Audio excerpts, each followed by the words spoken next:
అండి. అందరికీ శుభోదయం. ఎట్లున్నారు? అందరూ మంచిగున్నారా? అందరూ మంచిగుండాలని మనస్ఫూర్తిగా అయితే కోరుకుంటున్నా. Welcome our channel ఎన్‌బీ agriculture vlogs.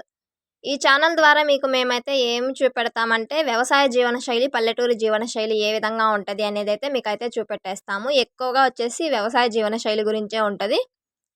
అప్పుడప్పుడు పండగలు, పబ్బాలు, పెళ్ళిళ్ళు, పేరంటాలు అలాంటివేమైనా ఉంటే అవి గూడా అయితే ఖచ్చితంగా మీతో షేర్ చేస్తాను. ఈరోజొచ్చేసి మనకు ముచ్చట్లోకెళ్ళిపోతే ఈరోజు మనకి క్యారేజ్ చేనులో చెత్త తీయడానికైతే వచ్చినారు. అదొకటే కాదనమాట. ఎర్రగడ్డ ఇత్తనాలైతే నిన్నైతే చల్లినాం గదా! నిన్నటి వీడియో చూసినట్టయితే అందరికీ అర్థమైతది. ఖచ్చితంగా ఆ వీడియో కూడా చూడండి. వాటికైతే ఈరోజు స్ప్రింక్లర్‌లయితే బిగించాలి. ఉదయాన్నే స్నానం అయితే చేసుకునేసి అదిగోండి ఆ భోజనం అయితే చేసుకొని వెళ్తున్నాను క్యారేజ్ చేనులోకి. ఈరోజు అమ్మ కాక 12 మందయితే కూలి వాళ్ళొచ్చినారు. వాళ్ళు ఏ ఊరు నుంచొచ్చినారు అంటే బొమ్మేపల్లి. అది కర్ణాటక సైడు. అది కర్ణాటకనే. మేము కర్ణాటక బార్డర్‌లో ఉన్నాం. వాళ్ళది కర్ణాటక, మాది ఆంధ్ర అన్నమాట. అందరూ అయితే తినేసారు. తినేసి తాంబూలానికైతే కూర్చుంటున్నారన్నమాట. మేము వచ్చినప్పుడే ఆకులు అయితే అంటే ఇంటి దగ్గరే ఆకు తీగ అయితే ఉంది గదా! ఆకు తీగ అయితే తెస్తాము. భోజనం తినేసిన తర్వాత మళ్ళీ అయితే తాంబూలం అయితే ఇస్తామన్నట్టు. కొంతమందయితే తింటున్నారు. కొంతమందయితే తినేసారు. అందరికీ అయితే వడ్డిచ్చేసి ఈ పెద్దమ్మ, మా అమ్మ, నేనైతే ముగ్గురం వడ్డిచ్చామన్నమాట. ఇంతమందికి కూర వేయాలి, నీళ్లు పొయ్యాలి, అన్నం పెట్టాలి అంటే అవ్వదని చెప్పేసి ఒక్కొక్కరు ఒక్కో పని చేసేసాము. అన్నీ అయిపోయినాయి. అదిగోండి అందరూ అయితే తాంబూలం అయితే వేసుకుంటున్నారు. వీళ్ళేమంటున్నారు అంటే, మేము వక్కాకులేసేది, సున్నం తీసి నోట్లోకేసుకునేది, నేలకి నిలబెట్టుకోండేది అలాంటివంతా తీసుకో అమ్మ నువ్వు అనేసైతే అంటున్నారు. 10కి కరెంటయితే వచ్చిందన్నమాట. ఈ నడమ ఎక్కువ నీళ్లు వేయడం వల్ల క్యారెట్ నారంతా చచ్చిపోయింది. అందుకని చెప్పేసి నిన్న నీళ్లెయ్యలేదు. వస్తాం అని చెప్పి 3 డేస్ అయితే డుమ్మా కొట్టేశారా. ఈరోజైతే వచ్చారు. రేపు గూడా వస్తారో రారో అన్నట్టు మేమైతే నిన్ననైతే నీళ్లు వేయలేదు. ఇప్పుడైతే కరెంటయితే వచ్చింది గదా! బావైతే ఎటో నీళ్లు పట్టుకురాడానికైతే పోయిండనమాట. Filter water. అందుకని చెప్పేసి నేనైతే అన్ని గేట్ వాల్స్ ఆన్ చేసుకుంటున్నా. ఎటు పక్కెయ్యాలి ఏమి అనేది. వాళ్ళు గడ్డి తీస్తున్న దగ్గరైతే ఒక బిట్టుకైతే ఏసినాము. ఇంకొక బిట్టుకైతే వేస్తున్నామన్నమాట. చూస్తున్నారా? ఒక్కొక్కరు ఎక్కడెక్కడున్నారు. ఇలా వెరుకుతున్నారండి క్యారేజ్ చేనులో చెత్తొచ్చేసి.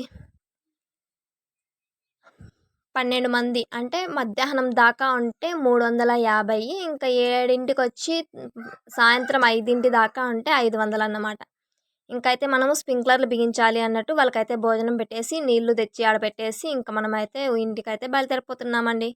ఇదొచ్చేసి అత్తమ్మ వాళ్ళ ఊర్లో. మేము ఎర్రగడ్డ ఇత్తనాలు చల్లిందొచ్చేసి అమ్మ వాళ్ళ ఊర్లో. అమ్మ వాళ్ళ భాగం అన్నమాట. అక్కడైతే నీళ్ళతో కొంచెం ఇబ్బందుంటది. అంటే వర్షాలు నడిస్తే గాంగ నీళ్ళైతే రావు అన్నట్టు. నీళ్ళొచ్చినప్పుడైనా పంట పెట్టుకోవాలి గదా! అని జెప్పేసి వేరుశనగ అయిపోగానే ఒక నెల గ్యాప్ ఇచ్చి వెంటనే అయితే మళ్ళీ అయితే మనమైతే స్ప్రింక్లర్ విత్తనాలైతే చల్లేసాము. స్ప్రింక్లర్లయితే బిగిచ్చేద్దాం రండి. అదిగోండి నిన్నైతే సగం బిగించినాం గదా! ఈరోజొచ్చేసి సగం అయితే బిగించాలి. స్ప్రింక్లర్లు, తుంగు సైరు అన్నీ ఎత్తుకొని వెళ్తున్నాము. ఏందేంది అవసరం పడతదో తెలవదు అని చెప్పేసి. నిన్న సగం అయితే బిగిచ్చాము. మార్నింగ్ టైంలో 4కి కరెంటొస్తది. నీళ్ళేద్దాము అంటే అవైతే చెక్ చేసుకోలేదన్నట్టు. అందుకని చెప్పేసి ఈరోజు ఆఫ్టర్‌నూన్ నీళ్ళైనా వెయ్యాలి. ఆఫ్టర్‌నూన్ 1 వస్తదండి. అదిగోండి ఒక పక్క అయితే నీళ్ళైతే వెళ్తున్నాయి. ఇంకొక పక్క అయితే మేమైతే బిగించుకుంటా ఉన్నాము.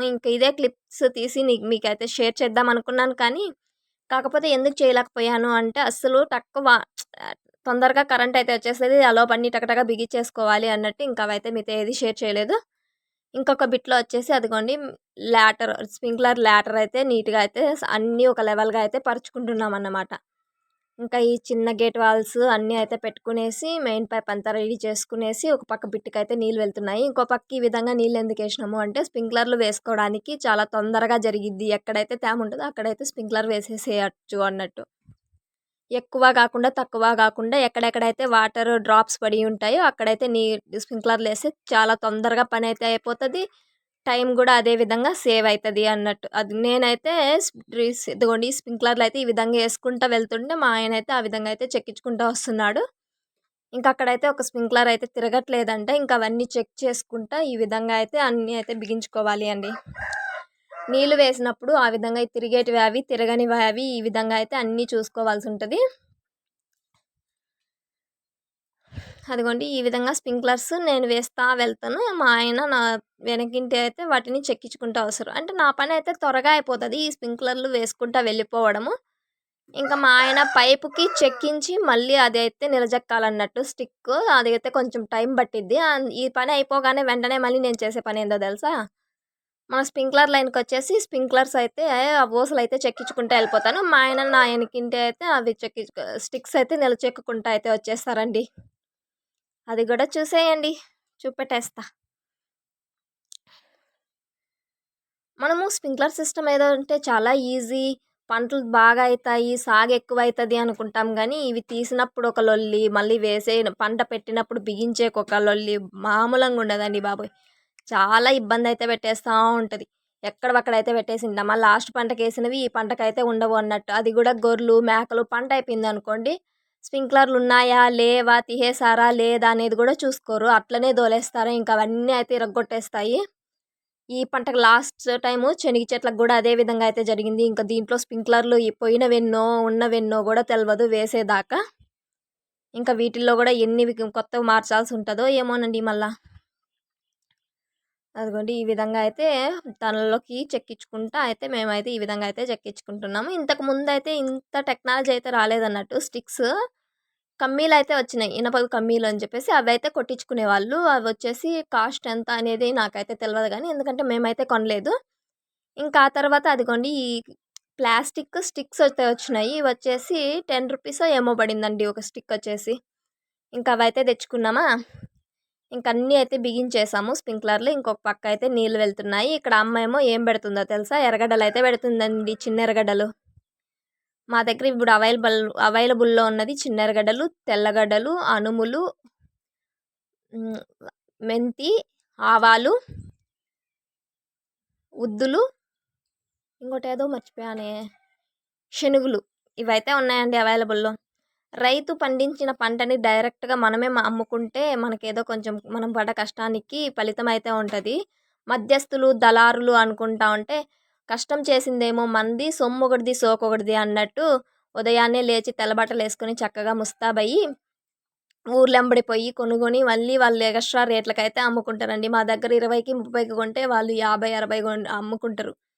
ఈ విధంగా ఉంటదండి రైతు పరిస్థితి. ఏమంటారు? నేనైతే ఇట్లనే యూట్యూబ్ ద్వారానే షేర్ చేద్దాం అనుకుంటున్నా. మీ అభిప్రాయాన్నయితే కామెంట్ చేయండి.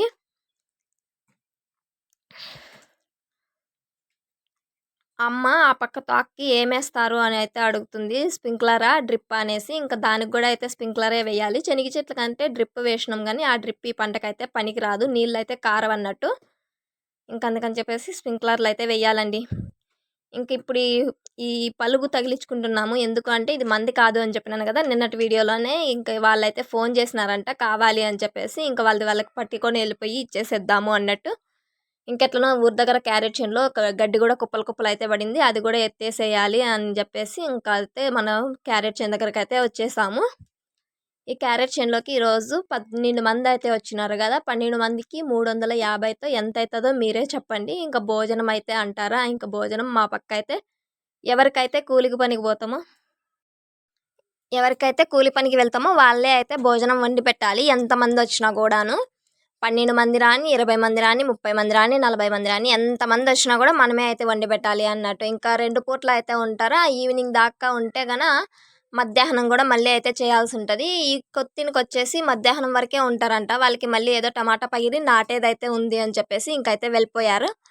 ఈరోజైతే ఒక పూటేనండి. ఉదయం పూట మాత్రమే అయితే భోజనం పెట్టాము. అది గూడా ఏమేం కూర చేసినాను అంటే, ఈరోజు చింతమగ్గల కూర, రాగి సంగటయితే చేసినాను. బాగా మంచిగా అయితే కుదిరిందండి కూర, అన్నమైతే. పుల్ల పుల్లగా బాగా చక్కగున్నింది. సంగటికి, చారుకి మస్తున్నింది. ఎవ్వరు తప్పులు కొట్టకుండా అయితే తినేశారు. ఇట్లా ఈ విధంగా మనం పెడితే ఏముందో తెలుసా? 10 తోవలకు పోయే వాళ్ళు కదా! ఏమని చెప్పుకుంటారు? ఆడ కడి బాగలేదు, చారు బాగలేదు, వాళ్ళు బాగా పెట్టలేదు, వీళ్ళు బాగా పెట్టలేదు అని చెప్పేసి మళ్ళీ ఇంకొక తావు మనం పరువుదయితే తీస్తారు అన్నట్టు. అందుకని చెప్పేసి చక్కగా అయితే చేసి పెట్టాలండి. ఇంకా వాటర్ క్యాన్స్ ఈరోజు 2 క్యాన్‌లయితే క్యానొచ్చేసి రూ. 10 చొప్పున రూ. 20 అయితే వాటర్ క్యాన్‌లకి రూ. 20 అయితే అయ్యింది. దీనికి ఆటో బాడిగొచ్చేసి రూ. 1000. కూలి వాళ్ళకి 12 మందికి 350తో ఎంతయితదో మీరే కామెంట్ చేయండి. ఇంతకు ముందే చెప్పా. అదైతే మీరే చేయండబ్బా! ఎందుకంటే నేనైతే లెక్క వేసుకోలేదన్నట్టు. అందుకనేసే మీకే చెప్తున్నా. అవును. బావేమో గడ్డెత్తుతున్నాడు. నువ్వేమో పడేస్తున్నావు. మీకు షూట్ చేస్తుందెవరు అనుకుంటున్నారా? మా కోడలైతే వచ్చిందండి మాతోన్న. ఇంకా ఆ పిల్లే అయితే వీడియో అయితే షూట్ చేస్తుంది. ఇంకా ఇలాంటి మరెన్నో వీడియోల కోసం మన ఛానల్‌ని లైక్ చేయండి, షేర్ చేయండి, సబ్స్క్రైబ్ చేయండి. ఇంకా మంచి మంచి వ్యవసాయ ముచ్చట్లతోనే అయితే మీ ముందుకైతే వచ్చేస్తాను. వ్యవసాయ జీవనశైలి, పల్లెటూరు జీవనశైలి ఏ విధంగా ఉంటది అనేదైతే ఇంకా మంచిగా అయితే చూపెట్టేస్తాను. మాలాంటి వ్యవసాయదారులకి మీ మీ ప్రతి ఒక్కరి సపోర్టు ఉండాలి. నేనే కాదు ఇంకా చాలామందే ఉంటారు వ్యవసాయదారులు. వ్యవసాయం మీదే ఆధారపడి బ్రతికేవాళ్ళు. ఈ మట్టిలోకి 10 వేళ్ళు పోతేనే మన నోటి దాకా అయితే 5 వేలు